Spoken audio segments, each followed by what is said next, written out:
What is going on, everybody? Taylor here. Thank you so much for joining us again for another episode of my double feature podcast. Today, we have a guest I'm really, really excited to talk with. We've only ever talked on stream like one time before, so this is very much overdue. Trevor, how are you? Thank you for joining me. Hello, hello. Yeah, I'm looking forward to it. I'm looking forward to it. We've interacted on Twitter plenty. Yeah. But yeah, it's been a while since we've talked on the show before. So Yes, and today's movies, which we'll get into in a minute, is I think one of the most fun pairings we've had so far. And we've had some fun pairings on the show so far, but this one is just a level of camp I don't think we've gotten to oh, yet. I mean, I adore So, camp. I adore camp. Yeah, it's but before we dive into all of the nitty gritty details there, I would love it if you would tell me a little bit about how you actually got into movies and like where your love of it came from. okay. It's a very big question. I know, I know. I, I mean, I was always, I think everybody's life is always like surrounded with film. I mean, when you're a kid, you watch movies and stuff. But I specifically, I think I can draw like my love of like film, I guess. Like not just like, watching movies with kind of like a dolphin tail brainlessly like 50 times as a child. One night it was, I think, New Year's Eve, like the turnover onto like 2020 2019, it was somewhere in there. It was New Year's Eve, and I remember starting at 1 a.m. and I finished them at like 5 a.m. I watched Lady Bird and the Grand Budapest Hotel back to back, because Oh, I just gotten onto Letterboxd, and I was like, these movies are both popular and seem colorful and fun, and I watched both of those movies back to back, and from that point just became very obsessed with like Greta Gerwig and Wes Anderson, and then got very, very deep into their films from there, which then spawned into watching way too many things on Letterbox. Letterbox was very big in that, and then getting into the Oscars through that, which is now my entire personality.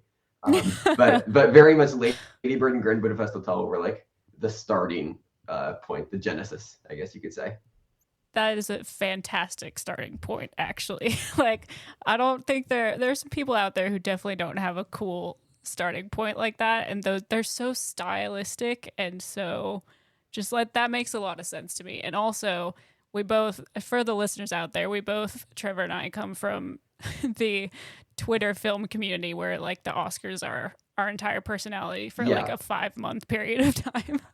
mine is unfortunately year round. I've already started on predictions for next year because, you know, I'm brain You broken. gotta, I'm you brain gotta. broken. It's I basically get it. it. I But mean, I'm giving myself about a month off. Like I need it at this point because this this this season was season was so draining for long. me. It was a lot. It was a nice emotional payoff at the end for the most part. Yes. Yes. But it was definitely a lot of conversations were had There is were a way to put so it. many conversations. There were so many. Oh my uh, god. Well, I guess so this is another question I like to ask people, and some people don't really have an answer for this. There are obviously a lot of elements that go into making a film and making a great film. Is there something in particular when it stands out to you that it really makes you love a movie, like a script or like if the score is great, or do you have something that just you get drawn to over everything else? okay, I like this question a lot. It's so one thing that it's a very like nebulous thing, but I guess like the best way to describe it is like a very strong like authorship and directorial vision. Like I want to be a director myself, and I love more than anything if I can tell like the director of the film had such a clear and precise and specific vision that they went for, and it was like incredibly well defined, and like whether they hit absolutely everything and pulled it off. I can look at something like Babylon, for example. Like, did Damien Chazelle execute everything in that movie as well as he possibly could have? Like, probably not, but I still adore every single thing about that movie just because like he had such a clear and specific vision of what he was wanting to do, and like, even if there were a couple misses, a lot of them were hits. And I that really, really works for me. Like, I would much rather see a director just go all in on one specific thing, and it like work for the most part than like a director like play something like very, very safe, and have it work all the way. If any For of that makes sure. No, sense. I really, really appreciate that perspective because I think that's something that really drew me to Babylon as well. Like, I just Hmm. love Damien Chazelle. He has no misses for Yeah, me at this point. agreed. But Babylon specifically, that's the most he's ever just gone all in so Yeah, specifically on just on a such a lot. crazy vision. It's so much. Yeah, yeah. I mean, I'm wearing a sweatshirt of this sweatshirt from White Noise right now, which that's another Oh, one where like yes. that very much is a film that isn't going to work for everybody, and I completely understand why that didn't work for people. And there were definitely a lot of pieces of that film that didn't work for me, but I just love seeing creative people just go all in on something. Like somebody just like it's incredibly talented creative person just being like, I'm going to do this, and then just doing it. And I think that's just very fun to watch, just this like sprawling vision, whether or not it all works or not. So I agree. I was really scared when all of the reviews for White Noise started coming out. And so I sat down to watch it and I was like, man, damn. Like, yeah, and then actually watched it. And at the end, I just sat there and went, oh my God. Like, yeah, yeah, maybe not all of it was perfect, but yeah, it just feels like movies like that just don't happen all the time. Like, there was yeah, just something so dedicated about it and so all in and so just interesting. Like, yeah. I just want things that are at least interesting, even if they don't work necessarily. So I Absolutely. totally get that. Love that. It ended up being a film that was really, really high on my end of the Yeah, year list. yeah. And we're But getting Barbie this year. Let's go. I can't wait. I'm like, I don't know. That Uh, that I will don't know if I've genuinely. anticipated a movie like this in a long time. I don't think ever. Like I think like I'm going to be feasting this summer with both Bottoms, Yes. with Emma Seligman because She Have a Baby is like one of my favorite movies ever. And then also Greta Gerwig as Barbie. Like I'm going to be eating in the next couple of months. And Bottoms has Rachel Sennett, which I think you can. I feel like we're just in such a good period of film. Like Oh we're yeah. in such a good spot right now and I'm so excited about it. I hope it keeps going. Despite COVID being terrible, I think the kind of renaissance of film that's come out since has Hmm. been so exciting, well, which is kind of going to lead us into one of the films we're talking about today. But from a broader spectrum, have you Yes. ever done a double feature at a movie theater? Like actually At a gone from one movie theater, straight into another one? I don't think so. I feel like I probably have, and I'm just not thinking of, but nothing that's immediately stood out to me. No. Okay. Do you do double features at home? Like, do you ever sit down and go, these I'll do two like movies I just need to watch? triple, quadruple feature. I mean, I watch a lot of movies. Okay. I'll watch like Okay. 4 or 5 But movies in a nothing day. specific where you're just like, these two movies right now. Like, I this mean, is the I've vibe. I've done this one before. That we're going to talk Okay. about Okay. today. I Good. have I I have like actually that. done that. I mean, yeah. So I've done Okay. that So, before. I feel like I've done a couple, but like a lot of it's just like a mishmash. Like yeah, like I go to like Sundance virtually, and like I'll watch like 7 movies a day there. So like I don't think that that like really counts though. no, That's just this like no. random assortment of 7 movies, and just like That's I that's would not just the like to sleep. life.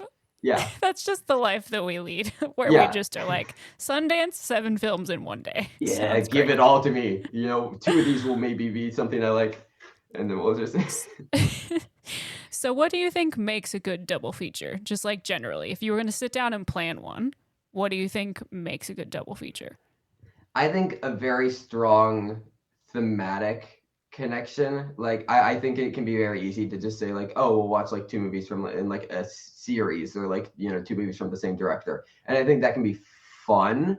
But like for different reasons, I think what makes like a really fun double feature is when you're taking 2 movies that like completely like different time frames and eras, different cast, different directors, like all these different things. Yet there's this like weird like connection that draws these 2 things together. Like one that's like a movie and a TV show. Like I think like Sunset Boulevard works really well with Hacks, the TV show, Oh, and like completely different eras and like very different concepts and how it frames its ideas. But I think there's like those 2 movies, like this movie and the show, like almost are like in conversation with each other over time, just in that they're looking at like very similar concepts and ideas presented within them and just framing them in different ways that are concurrent with the time frame that they released in. Absolutely. So I guess jumping off of that, what specifically led you to the double feature we're going to be talking about today? And then lead us into it. What are we going to be talking about today? So we have Jennifer's Bodies, Bodies, Bodies, and it's two very campy, very gay horror movies, and that are almost like not entirely horror. They almost feel like horror adjacent and like playing off of like horror aesthetics to like just basically tell the story of a generation. And I think it worked really well for me. So like I was born in everybody get ready. I was born in 2005. I'm sorry if that's hurts anybody. But like I was born kind of like right at the end of like millennial culture and right at the beginning of like Gen Z culture. And I can draw like a lot of those two things from my childhood. Like I had got like the back end of like early internet where everything was just like wild and crazy. And like, just you never knew what would happen. And then I also have like the front end of just like deeply ironic internet where everything is entirely self-referential, like 5 layers down and built on top of the ideas of early internet. So like my childhood and growing up was like this weird like mishmash of both of those. And I think that Jennifer's Body and Bodies, Bodies, Bodies take two similar ideas as far as like a queer, campy horror adjacent aesthetic, and then define through like dialogue and characters very, very deeply and specifically a culture of the time as far as like teen Gen Z and then teen like millennial culture, I guess. Yeah. Yeah, absolutely. They definitely stylistically, in terms of dialogue and theme, make so much sense to watch together. If you Yeah. were going to recommend someone to do this double feature or they came to you and said they wanted to do it, is there a specific order you would tell people you think they should watch it in? I would say in order of release, go Jennifer's Body, then Bodies, Bodies, Bodies. Just because I mean, Jennifer's Body really had to come out, and then because it came out and wasn't well received, and then it was almost through this self-ironic internet movement almost. I don't call it a movement, that makes me feel way too like official and philosophical, but like taking this like deep irony of the internet where it then turned Jennifer's Body into like this like cult classic. And the cast of Bodies, Bodies, Bodies actually talking about they watched Jennifer's Body together in preparation before filming Bodies, Bodies, Bodies. And it almost feels like a play on what Jennifer's Body was setting up. So I'd go Jennifer's Body, then Bodies, Bodies, Bodies. That makes so much sense that the cast would sit there and watch it. Like that just feels too good to be true. Like that's how. I would have liked to be in the room. I Right? God, that would be amazing. Well, okay, so if we're going to go in order of release, which I agree, I think that's the way to do it because I think that Bodies, Bodies, Bodies can't exist the way that it exists now without Jennifer's Body coming before it. So go ahead and give me the lowdown. Like how did you come to Jennifer's Body as a film and why do you love it so much? Like talk to me about it. Lay it down for me because I love this movie. Yeah, yeah. I came across it like maybe 2 3 years ago. Where I was just, wasn't until 3 4 years ago that I just started watching films obsessively. And I saw this thing once again through Letterboxd that looked bad. And like just based off of like the poster and like the posters are all like pretty awful. Letterboxd gives you the option to change the posters. Not many of them are great. Yeah. Yeah. And like it has Megan Fox, who I literally only knew from like the Transformers movies, which I hated, and I was like, oh, okay. And it just looked like this very bad cheap horror thing. And then the Letterboxd score was high. And then I saw it on all these lists that were like homoerotic films. I was like, okay, this is this is intriguing. So I watched it on my phone for the first time on the way home from a family trip to Chicago. Was my Oh first wow. experience with this movie, and I made noises at certain like lines of dialogue that were very uncontrolled because it's just so much of this film. It like it sets it up like it's going to take itself seriously. And then the entire film is just riding this line between telling a serious story, and it's actually doing like really interesting things, like if you want to like analyze thematically, as far as like how it's playing off of just like lesbian and bisexual and like queer identity and how that presents itself through like friendships during that like time frame, and also just being very stupid and funny. And like there are two different ways that you can view it, where like you can view it as like a bad horror film that's like so bad it's good, or just a really well written comedy. And I think where the film actually lies is like somewhere in between. But I also don't think that matters, because no matter what, it's just like such a fun experience that you can like watch and just have fun with, or watch and like you can weirdly look at this film and analyze. Like there's way too many like hour-long video essays on this film that people have made on YouTube, but like there's a lot that you can look at thematically with this film, which is very weird, but like it's very well written and very well directed. So it's yeah. It is. It really is. I remember when this movie came out, and I remember just being so intrigued by it because it just felt like something that I hadn't seen before Yeah. in a lot of ways. And it also just, since then, like still even now, I sit here and I just get mad about the fact that we pretty much have this movie and nothing else that actually does Megan Fox like justice in what Yep. her skill set actually is as an actress. Yeah. Yeah. No, Like it's absolutely. kind of infuriating. No, she deserves so much better. Like I have, once again, very brain broken Oscars person. I have like spreadsheets of like my personal nominees for every single year. Like Megan Fox, I would have nominated her that year. Like just like if I had a vote. Like I think that she's genuinely incredible here.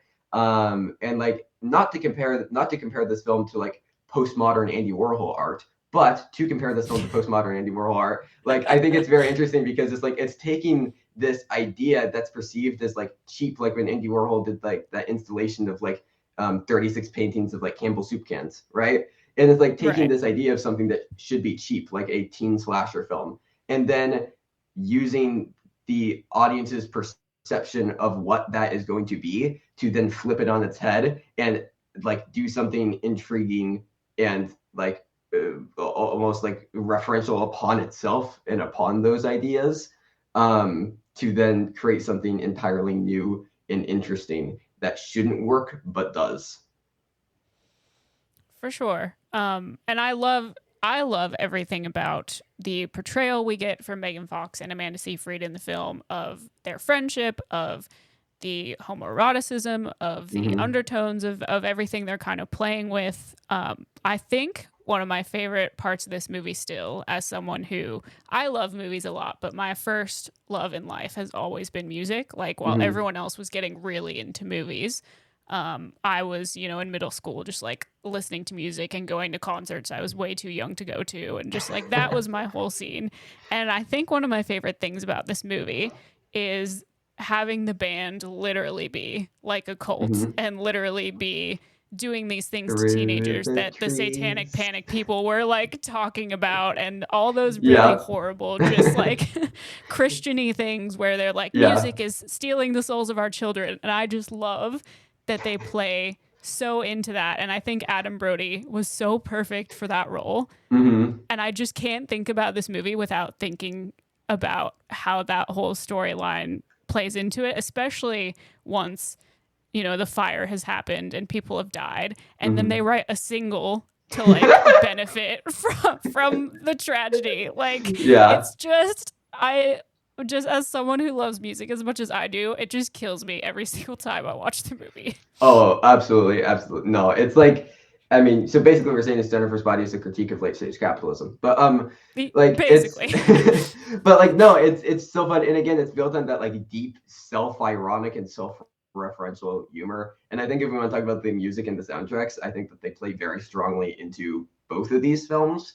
I think Jennifer's Body more so because like we have this band that's quite literally in the movie, and music is like at like this like core central part of like the plot. But I think again, as far as just like being a representation for a generation, I think it both of these films function very strongly as well, just like in their soundtracks. which I think is fun. Absolutely. Like Jennifer's Body's soundtrack, low key is like Like yeah, Florence and the for the Machine as time. well. Like yeah, Florence and the Machine, Panic at the Disco, Dashboard Confessional, Here's What We Aim For, or Cobra Starship. Like, it's just one of those albums that so nails the thing I think it's going for in the audience it's trying to target. yeah. Because I got the soundtrack and, I was born a little bit before you. So, like, I was born in 94. And so when this movie came around and the soundtrack came around, the people that were on this soundtrack were the bands that, I was listening to and the concerts that I was going to. And it was just kind of like one of those things where I think a lot of films try to do this, but very few actually succeed in it, where it just like the soundtrack was exactly what it needed to be for the audience that the film was going to find. Right. And like I'll even just put the soundtrack on sometimes just because like those were bands and artists that I was listening to and I really liked the songs. Yeah. But yeah, I do think that music and soundtrack plays a huge part in both of these films. Why don't we kind of start talking about Bodies, Bodies, Bodies? Because I feel Okay. like again, there's just so much. There's so much to get into in terms of the commentary and what it's Yeah. saying about the time that we're in and the whole self-referential thing. Hmm. Like I totally understand in both instances why certain people watch either of these films and it doesn't work for them or they don't get it. Specifically for me, Bodies, Bodies, Bodies, I think I like it so much because I've been part of the internet where everything is so referential that if you haven't been on the internet for 10 years, you have no idea what's going on. Yeah, yeah. No, like I can't like show like jokes I make on Twitter to somebody who's not on Twitter and expect them to Yeah. find them funny. Like all like Yeah. I photoshopped Teton, like the main character from Teton on top of the boat from Titanic and said, look, it's Teutonic. And like that won't make sense to some. You have to understand what Teton is and Titanic and then understand the plots of those films and then why that works together. Like it's just like all of the humor now on the internet is so specifically targeted to a select group of people, and then you think that everybody finds it funny because our algorithms are like so specifically designed for us that we're like put in this echo chamber with only other people who are understand our viewpoints and sense of humor, and then you go out into like the regular world and you're like, oh, this joke makes sense for 10 people who don't live within 100 miles of me. Cool. And it's like, and I think Bodies, Bodies, Bodies plays on that because like you have all of these things that like you don't. It's like if there was like a comic book movie where you actually had to read like 100 comic books to like understand the plot. Like you have to have been on Twitter to understand the humor of Bodies, Bodies, Bodies. And as a 17-year-old person on Twitter, I got the humor of Bodies, Bodies, Bodies, and I think that it's like it works very well because it strikes the balance of like not making fun of Gen Z and not making fun of chronically online people, but also like laughing with them about the problems of being chronically online. Because like so many jokes on Twitter are just like I'm online too much, and it has that energy rather than like this like 8-year-old person being like you're on Twitter too much, just get off. And it's like I don't know. I don't know how it landed that, especially when you have so many other movies that are like we're cool and we're hip with the kids, and then it's like written by like this 60-year-old dude who's like never been on Twitter for more than like 20 seconds. No, So I entirely agree with that because the thing that so I had read reviews about this movie kind of like I'd seen people talking about it. I don't like to get too deep into reviews before I see things. I like just very general vibe kind of yeah, reviews before I watch something.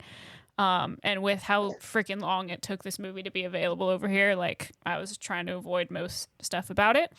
But from the god awful trailers that they released, yeah, I felt like it was going to be them actually making fun of Gen Z. Like it hmm, felt from the trailers they released like it was just going to be this like I don't know. It felt like they weren't going to be kind of exploring it. It more felt like they were going to be making a joke of it. And instead, the movie very much explores what it's like if Twitter was a real friend group, like in hmm, person, not just online, and if that's how they talk to each other and that's how they referenced things in actual conversations, and like what that could possibly look like from an outside perspective, which I really, really, I just dug it. I thought it was really good because it was like these characters spent a lot of time online and that lingo had infiltrated the way they spoke and the way they interacted with their friends. But it made sense. It wasn't just like someone taking a bunch of tweets and like having people use it as dialogue. Running through an AI bot and then having that spit out. Yeah, which is very much how it could have turned out. And I think I won't spoil the ending, but if you have seen the film and you know what the ending of Bodies is, it very much makes it so that way it isn't entirely justifying how they were acting, but almost making a joke about how they were acting is like can be justifiable, but just about like how I guess like one thing that I would specifically point to is like with Lee Pace's character, like Yeah. how they see like all of his like survival equipment and stuff, and they immediately think like go to like the worst case scenario rather than like it's a hurricane and he was planning ahead, Yeah. which would be like Yeah. the general rational thing to do is, oh, there's a hurricane, maybe we should be prepared for this. But their first thought is, let's film it and turn it into a party. And Yeah. because of that is their first reaction, because it is so their brains are so integrated with the internet, they don't even consider like a hurricane as like this like potentially consequential and negative thing that you would have to prepare for. And it doesn't even Right. register in their minds that somebody might want to prepare for it. And I think that that Well, works so well through the film. and it's also very much, I think, an interesting exploration of possibly a generational divide because Lee Pace's Yeah. character is clearly much older than the rest of Wait, the really? people he's hanging out No. with. I mean, he does a pretty good job of not looking like it for the most part. Like he kind of just doesn't age ever, which is fantastic for all of us because I I would like Lee Pace to be He will around stay the forever. same age forever, and I will but enjoy him at that but age I forever. but I do think it's interesting how, someone from the generation that he's representing was like, yeah, if there's a hurricane, I should probably have a hurricane bag. And like, he's just kind of chilling and vibing. Mm-hmm. And then the younger generation group is like very, I guess I'm trying to think of the best way to put it. They're very cautious about it, but they're carefree at the same time. Like they invite this dude they Yeah, don't really know and they don't seem too sketched out about it. But then all of a sudden, that kind of thing that I think the younger generations have now kicks in where it's very much like they're on their guard of like, this dude I don't know could be very sketchy and it kind of just like gets away from them. yeah, yeah. I mean, he's a vet. I thought he was a veteran, a veterinarian. Like, there's like, all of these things where it's just like they like will latch onto this idea. I mean, that's how like things spread around like Twitter and TikTok, where people like just think that something's true for like 30 minutes until it's like somebody has to put something out like this is not true, and then we're like, oh, okay, and then we move on, don't even think about it again. But it's just like, I mean, when Rachel said it, who like my life and blood and my spirit animal, Rachel Sennett, when she she is asked about like, okay, what do you actually know about this guy, and she's just immediately like, I know a lot. And then immediately just justifies by like, he's a Libra moon, that says a lot.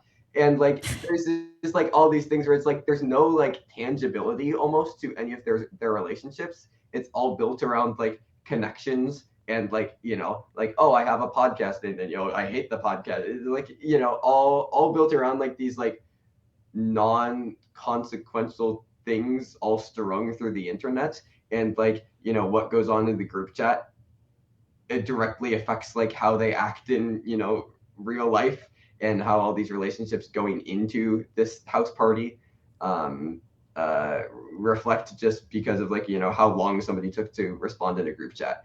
And I think that that is unfortunately kind of accurate to how my generation interacts, because it's like how you're communicating with your friends. A majority of that communication is going to be strung through the internet. Like even like just somebody who you go to school with or whatever, right? Like most of your communication with that person is going to be through texting or like like a FaceTime or whatever, or like Snapchat, and not through talking to them face to face. So it's almost like this incredibly condensed version of this person with no tone is predominantly how you're interacting with that person, which then puts everybody up on their guard, but in an incredibly carefree way because nothing feels real to them because all their interactions aren't entirely real. So it's like this very strange line that the film is hitting. Yes, that is a great way to put it. I think because I really was just trying to not think too much about the movie as I was watching it, just kind of letting it go where it was going to go because I wasn't sure what to expect from the outcome of the film. I wasn't sure Mm-hmm. where we were actually going to end. And I think one of my favorite scenes, which you kind of touched on, is where we learn that, someone only hate listens to their friend's podcast or like just that just feels like nothing that they actually talk about each other actually means anything because Yeah. then you have the other character. I'm so bad with character names. You have the other character talking about how she doesn't like being around the group of friends a lot of time because their drug use triggers her and she's trying to get over her past issues with it. And then you have her friend, I'm pretty sure it's Jordan, who is like, oh well, it's totally fine when I have to sit in an ambulance with you and Yeah. your drug problems, whatever. And then they turn it into a race thing where it's like, well, Yeah. why can our white friend have a drug problem, but when I have a drug problem, And then like, Alice is like, I completely understand and I am an ally, but yeah, like like, there's so many things. Like my mom has is like bipolar or whatever, and then she's just like, I haven't said this before, but I have body dysmorphia. And it's just like all these things about like they're all incredibly narcissistic, but in a way that they're trying to frame their narcissism around caring about people, yeah, which is like so weird and unfortunately true. Because like everybody gets like, like, oh, I have all these followers on my podcast. I have all these followers on Instagram and all these things. And it's like everything, it all turns about like, creating this all about you. And then everything with interactions about other people, if you're going to frame your entire interaction through the internet, almost becomes like this like competition where you're like always comparing yourself to this other person. Um, and yeah. yeah, it's very I, funny.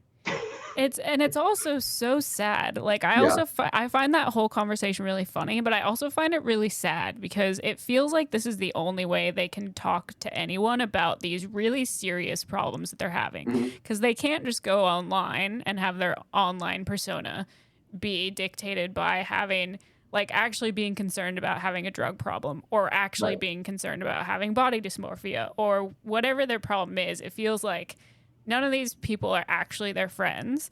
And so the only way they can be like, I have these problems that I don't know how to deal with because I can't talk about them online.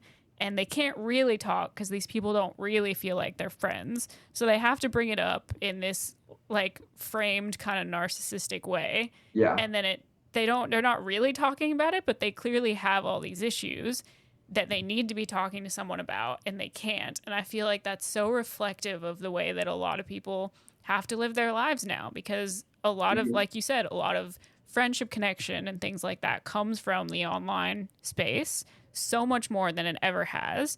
And for a lot of people, there's only so much real, genuine connection that comes from that. And it's more about an image or it's more about just making a connection because they just need to make a connection with someone. And then Mhm. you're not actually getting that outlet to like talk about the real things that you're dealing with.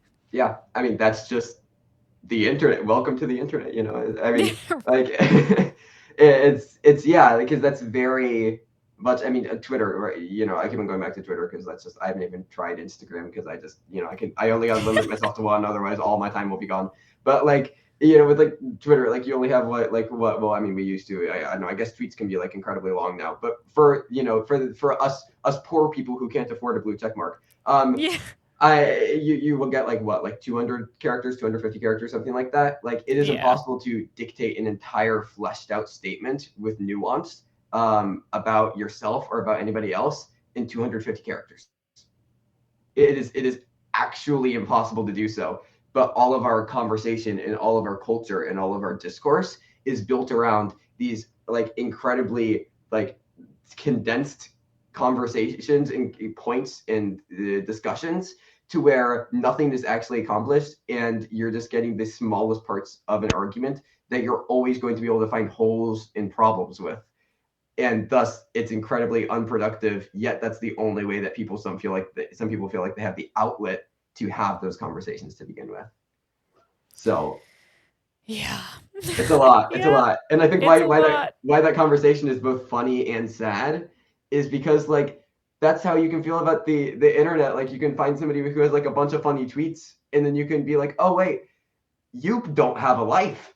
And like I Yeah. can look at myself and be like, "Wow, I got a bunch of likes on this tweet today. That was fun. I put effort into that. I accomplished nothing today and forgot to eat 2 meals." And it's like, it's like this like weird balance where you're like you have to like balance these two things, and bodies basically just brings those two things together, because I think a massive thing about that is the power goes out and they don't have Yeah. service, right? So they have to interact. They have no way to interact. Like, I've been around groups of people where like I'll see somebody like we're like sitting around like this group or walking around having this conversation, and somebody will like send a Snapchat to somebody else that's like 5 feet away from them, and it's like Yeah.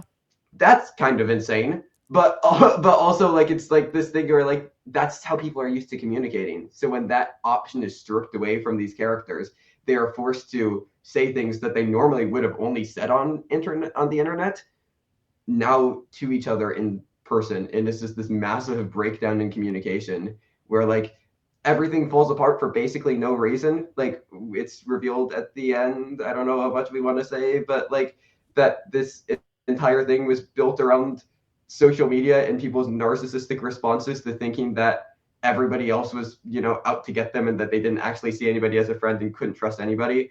Out of absolutely nothing was where all this conflict arose, purely because Yeah. of how these characters truly saw each other and interacted with each other. Yeah. It's it is actually the payoff is so good at the Mm-hmm. end. Oh, Again, I don't so know how fun. much we actually want to get into like what happens, but the payoff at the end when you actually figure out what's going on, Mm-hmm. it just I sat there and I was like, yeah, that about sums it up. Yep. That about sums up where we are as a society right now. Yeah, yeah. And it completely doesn't justify any of No. these insane narcissistic things that the characters have been doing. But at the same time, it's also saying the reason that you're incredibly narcissistic was the problem that caused all of this to Yeah. begin with. Yeah. Again, being as vague as possible about spoilers. But Yeah, like yeah. it's so incredibly, we're gonna go back to this again, deeply ironic, as far as how that came about. So yeah. Yeah. It's just such a well-made, well-acted movie all around. I loved the whole cast in Oh this my film. god, Like it's so everyone fun. was so good. Yeah. Um it was just the aesthetic was great, like the costume design was great. Again, like we Mhm. said, the soundtrack was really great. I'm a hot girl, I hot really British think girl. Jennifer's Body and Bodies just capture like a moment in Yeah. time and culture so well, because I think a problem I have a lot with movies recently, specifically movies that try to be comedies, but I guess just movies in general, a lot of times they just within 6 months to a year they're so outdated because they're trying to unironically use like certain jokes or pop culture Yeah. references that just like by the time you're 6 months down the track, like those don't matter anymore. But with movies like these two, they're not trying to do it as like a let me be like relevant and use this pop culture reference that makes sense right now. They're really almost documenting like a history book kind of Yeah. where things were in a very specific moment, and it just really is so effective. Yeah, yeah. I mean, I think another fantastic film that does that is I mean, I have the Bo Burnham vinyls in Miami, eighth grade. I think Yes. fantastically documents that. I think for like a younger age group than what Bodies is doing, but like how that version of Gen Z is like doing that, and like I think Bo Burnham, when making that film, basically said like I wasn't even going to try to write any jokes that were culturally relevant. Like I was just gonna let the kids basically like just improvise any kind of jokes that they would say in their day-to-day life, because like which I think is so incredibly smart, because like that's how you tap into the culture, like the people who are actually in the culture. And I think the problem with so many comedies, it's by people who aren't a part of this like culture. I mean, as we said with like Twitter, like you have to be online for like a decade to even understand all of the humor. So like I just think Yeah. like so specifically tapping into that idea, and I think both films work incredibly well as comedies, and Yeah. they're very fun while also like in using like horror aesthetic, but just camp horror aesthetic to create fun and comedy, but also like as these like kind of like introspective, and I think actually kind of thematically deep looks at this moment in time, which I think is just so fun that films can function that way.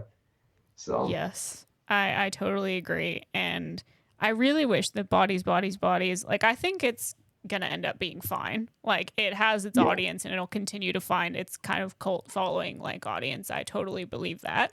But I think the marketing for it was so bad. At least here. yeah. I don't know what it was like over there, but the It marketing wasn't for it great. here was, It it wasn't was great. horrific. Yeah, Like, yeah.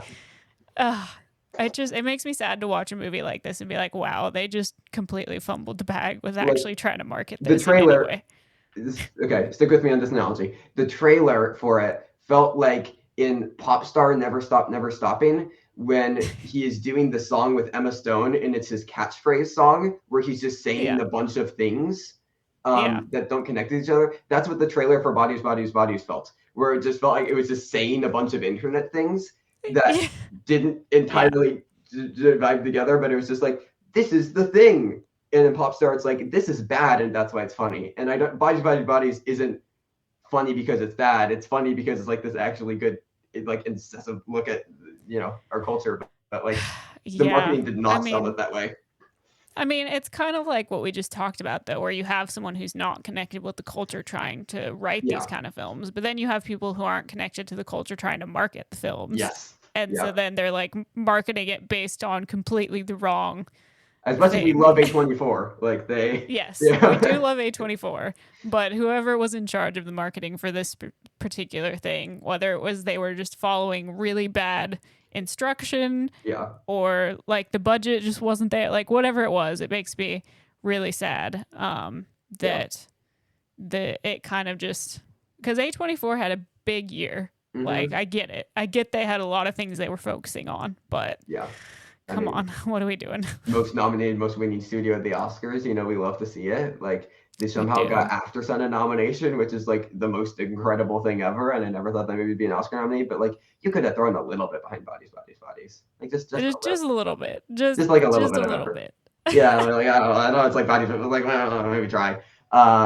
But like yeah. It's still fun. Like, I still think that Rachel Sennett deserves. I think she deserved an Oscar nomination for what she did. But like, it still got its attention. I think it got like a director nomination at the Indie Spirits, which like are kind of relevant, but Yeah. it's still cool. I think it's very deserving. It got like screenplay and I stuff. mean, So like, this is a whole other conversation that would just go down a completely different path. But the work that still needs to be done in reframing the way that the Academy Awards look at horror in terms yeah, of performance and script and like just everything. But like I will forever be so upset that Lupita was not nominated for Us. Like yeah, that is the one that hurts my soul on such a deep level. And even like since then, we've all tried to talk about it. We've all tried to make it like a big thing. And it's still just like every year, there are great yeah. horror things that just completely just get And it's nothing. weird because it feels like they almost used to be more open to it, which Yeah. is like the kind of same thing. I mean, like, what was it? Like Kathy Bates won an Oscar for Misery. Yeah. Like, I mean, in like the Yeah. 60s and 70s, like Whatever Happened to Baby Jane, I think got like a multiple Oscar nominations. Rosemary's Baby, like these types of things, like they used to get nominations actually like fairly regularly, Yeah. and now it just isn't happening. But I think they're kind of hopefully turning the corner with Everything Everywhere All at Once being as big as it was, and hopefully Barbie this year being a Yes. very big Oh Oscars God. player, and like just Oh. just opening up and not because I don't want to say like redefining an Oscars movie. I would say just like taking away a definition to begin with of what an Oscars movie is, and just being like an Oscars movie is all movies because it's Yeah. supposed to reward all films, not just like a specific type of film. So hopefully we're working Yeah. towards that. I'm hoping like I was really scared like this year. I was more scared than ever because to me, this past year was one of the best years in film we've had in a really long time. Yeah. And I was really scared that because I just don't trust the Academy when it comes to a lot of No. things. Because over the years, they've shown me that I shouldn't. And so while everyone was like hyping up everything everywhere, I was like, I would love to see that, but I'm absolutely not getting my hopes up because they always mess everything up. Like, while everyone was like super pumped about it and so sure. And so I was like, listen, I would Yeah. love it to happen, but I am not. I know better than to like, oh, I'll let it be a pleasant surprise. Like, but I'm Yeah. not. We're not I doing this again. I turned the corner when it broke the SAG Awards record. As soon as that That's happened, then fair. I like accepted. I was like, okay, I think this is like actually gonna happen. This is amazing. But before that, I was completely with you. I was like, they like probably won't. They'll probably do like The Fablemans or something, which is like a perfectly fine movie, but like but no, it was amazing to see, and I hope that we see that as a trend, and hopefully in the future, films like Denver's Body and Bodies don't just get relegated to like just like cult classic status and are actually like widely recognized and loved films. Because like I mean, I think it's like I think most people would have a pretty chaotic film taste, and people just like feel the need to tailor this non-intentional tailor their taste to like what is like generally perceived as like acceptable, I guess. Yeah. And be like, oh well, I'll say I like this more than I actually do because this, or I'll say I won't like Jennifer's Body because like probably that won't be seen as like cool. But like I mean, like my favorite thing between 2008 and 2011, my favorite films go Wendy and Lucy by Kelly Reichardt, Jennifer's Body in 2009, Easy A in 2010, and then The Tree of Life by Terrence Malick in 2011. And it's like I have that run Yeah. of four films where it's just like, I think it's okay to like a lot of movies. Like it's okay to like these like dramas that are in the Criterion Collection, and then fun movies like Easy A and Jennifer's Body or whatever. Like, and I think I would love to see more people, especially like Academy voters, open up their taste in that way, to just see all films as equally worthy. Like if a movie's good, a movie's good. Like it doesn't matter what Yeah. genre it is or anything. So I definitely think we're getting closer to that being a thing for absolutely. sure. For a while there, it didn't seem like Green that was Book. going to be possible. Sorry, I just Yeah. that was Oh, that was. and I Bohemian no. Rhapsody the same year. Oh, That year was a lot in the worst way. Like, oh God, yeah, I'm no, sorry to bring up no, pain for no, anybody it's okay. listening.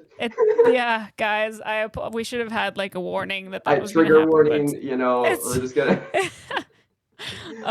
yeah, no, but this year was a good year, and I'm hoping that this upcoming year is gonna be awesome because there's so much possibility.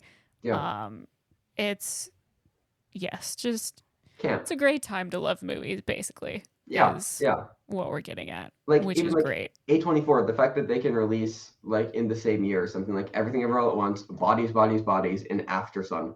Like the Yeah, fact that those three movies exist and were generally well liked by critics, yeah, and all came from the same studio in one year, like that's really yeah, cool. That's like yeah, really really cool, and I think that's why like Bodies was way more well received, I think, than something like Jennifer's Body, which only had this like critical reevaluation recently, because Jennifer's Body was yeah, like kind of standing on its own. I feel like in its time as far as yeah, this type of cinema, because like you had like these like fun campy teen movies like something like I mean Easy I just brought up came out the year afterwards, but like Jennifer's Body is like so incredibly specific and how it plays with its themes and everything.